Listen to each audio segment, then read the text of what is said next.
បាទក្នុងគណៈនេះខ្ញុំសូមស្មូតកំណាប់មួយបទ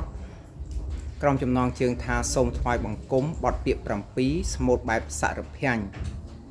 ជូនជាទីសន្តាប់ដូចតទៅសូ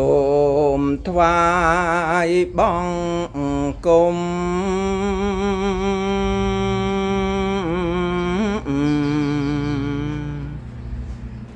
ព្រះស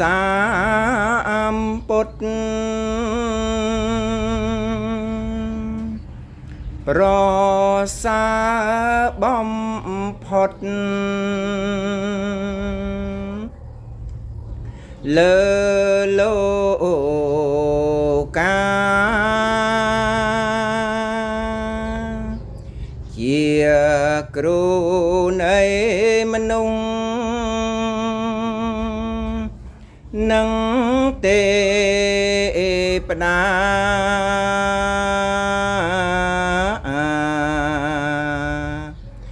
ទ្រង់ត្រាំងទេសនា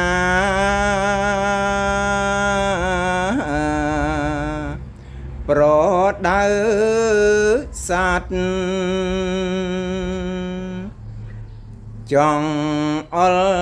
ឲ្យដា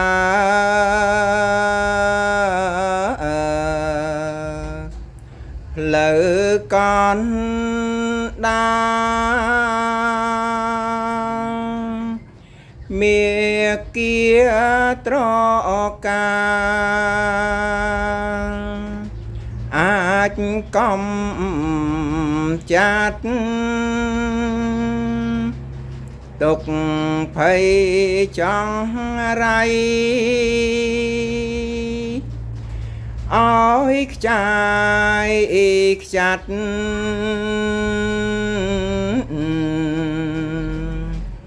អាចកាត់សង្សាររាំងទុកបានសា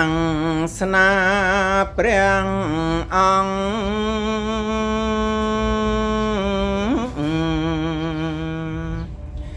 នៅសពថ្ងៃសត្វមាននិស័យពីបុរាណប្រឹងរៀនប្រឹងស្ដាប់ចេះចាំបានកាន់តាមលំអានបានក្តីសុខឥតមានសុខណា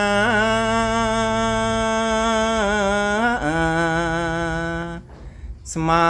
ធម៌ស្ងប់បាញ់ចប់ត្រឹមសុខឃ្លាតចាំងទុក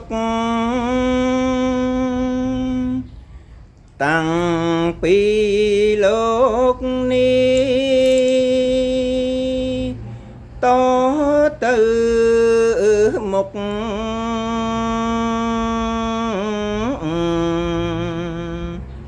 ក្តីសុខនឹងមានព្រោះធម៌ស្ងប់ខ្ញុំសូមបង្គំ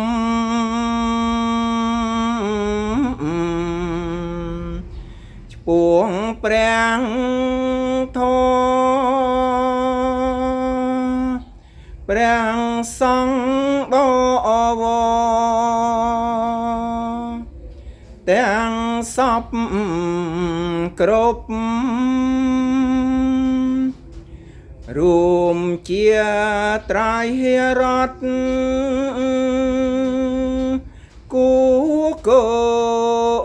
រព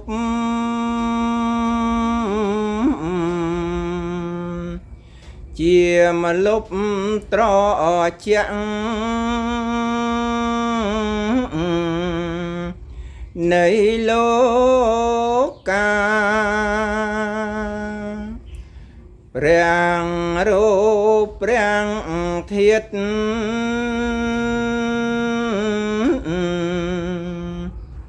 នៃព្រះពុទ្ធវិសុទ្ធ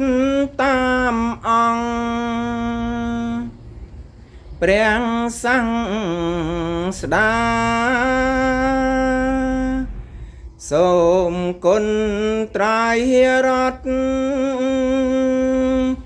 ជួយខែមរាឲ្យបានសុខខាតរៀងទៅ